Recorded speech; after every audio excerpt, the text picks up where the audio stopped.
Hey guys, what's up? Welcome to the channel. My name is Tony. This is the 15-minute gamer and welcome to my review of GHPC. No, PC doesn't mean it's on the PC. PC means personnel carrier. It's a simulation game about modern mounted combat with special attention, authenticity and fun. It came out yesterday. It's made by a bunch of guys at Radiant Simulations LLC. It's about £21, £23 after the discount, so about $25. It is in early access. It's very alpha-y, so just bear that in mind once you've watched this video. Before we start though, don't forget, if you like the video, drop it a like, comment below to let me know what you think, and most importantly, subscribe for more content. Right, let's get on with it. Yes, let's start off. I like tank games. There's not been many about. You know, I love being a tank in things like Arma. It's why I really loved War Thunder for a little bit, if it just wasn't because of the excessive grinding. But I quite like tank games. I think it's quite a fun way to have combat. In this, it takes all that in. So there's like tanks, armored personnel carriers, tool launchers, so you could even just be a guy with a tool launcher. So there is quite a few there. There's not a huge amount of vehicles, but at least there's a few different types. There's even some like transport trucks and that.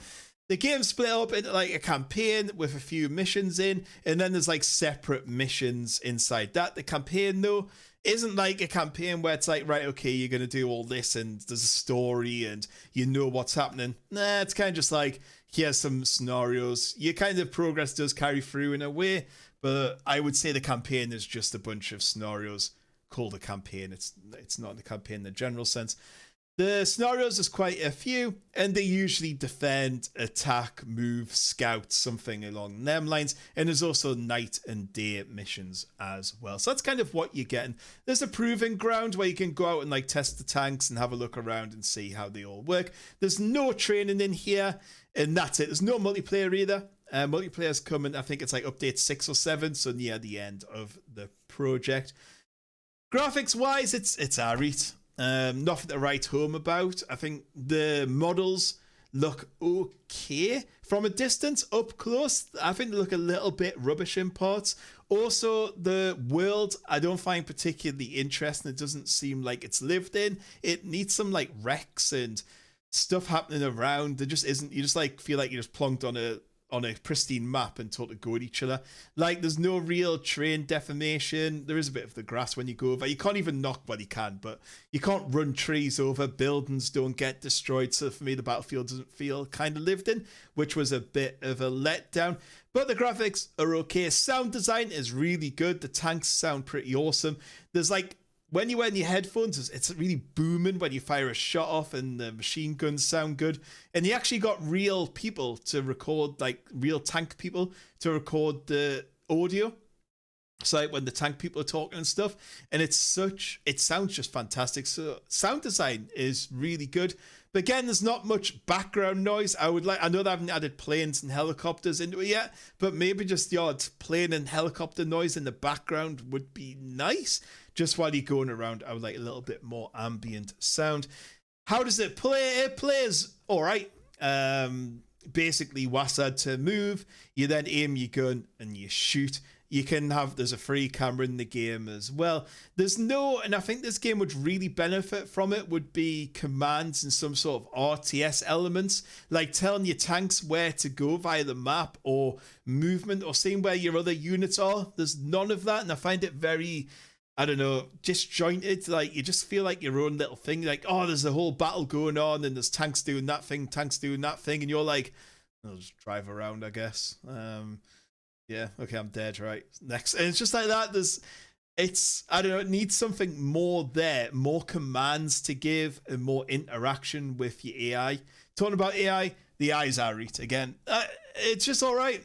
I've seen tanks drive into each other. They also seem to be massively good shots. The AI, like literally, you'll just be driving around and get shot in the face. Also, your AI will pick targets out well before you can even see them. I did find spotting targets on this a little bit hard without thermal, but that's something you'll probably get more and more used to. But yeah, the AI can go from really good to just really stupid. Like, you can just, as I said, drive into each other. So yeah, AI is not too much to write home about.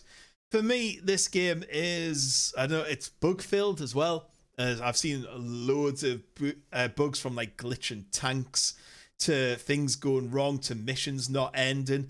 Some scenarios, I did a scenario where I had to like move forward and attack a target, was over, I'm not joking, in 1 minute. Gone. Went into another one in the campaign, a minute and a half, and I didn't even fire a shot. Didn't even fire a shot. So yeah, that needs worked out. And then some campaigns and missions, nothing happens. And you can only go at 1 times speed as well. You can't go at 2 or 3 times speed, which again needs addressed. You need to speed them up to them interactions. Some of the good things, because it sounds pretty negative, is there's a nice like X-ray mode, you know, kind of like War Thundery. So when you shoot into a target, you can have a look back and see where the bullets penetrated all the shells.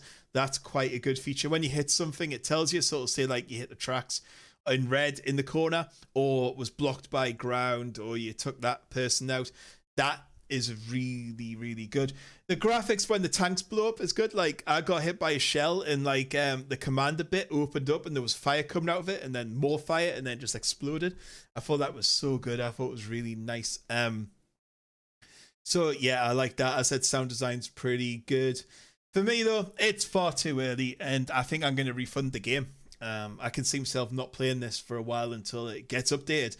I think if you're really into tanks, you might like it, but for me, I found War Thunder way more interesting. Armor to be much better than this. I just don't think it quite flowed. I didn't really enjoy the combat as much as I thought. It's one of them games where I was like, I'm going to love this game. And when I've played it, I just don't. I've been quite bored. I've not really enjoyed my time with it. Not saying that you won't. If you're really into tanks, you might like it. But it's not quite simulation-y enough. But also, it's not fun enough. I don't know where it sits. It's a bit of a weird sit. I don't want it to be more fun or more simulation. And I play DCS and stuff. You know, I'm quite used to simulation games. But you're not sitting in the tank, like with buttons to press and things to do. And I don't like the aiming in it. I find that quite annoying. To be fair, you got like right click and move around. I wish it just should be when your mouse moves. But yeah, that's kind of what I think of this. It's currently sitting at very positive on Steam for me. It's, you know, it's just meh. It's all right. I think I'll probably revisit in a year's time. And I'm sure it'll come along leaps and bounds, and it might be a decent game. Just bear in mind, if you're going to put your money into it now, you're supporting the project. It might come good. It might. Who knows? But yeah, guys, I hope you enjoyed the video. Comments below. Let me know what you think, and I'll catch you on the next one. Goodbye.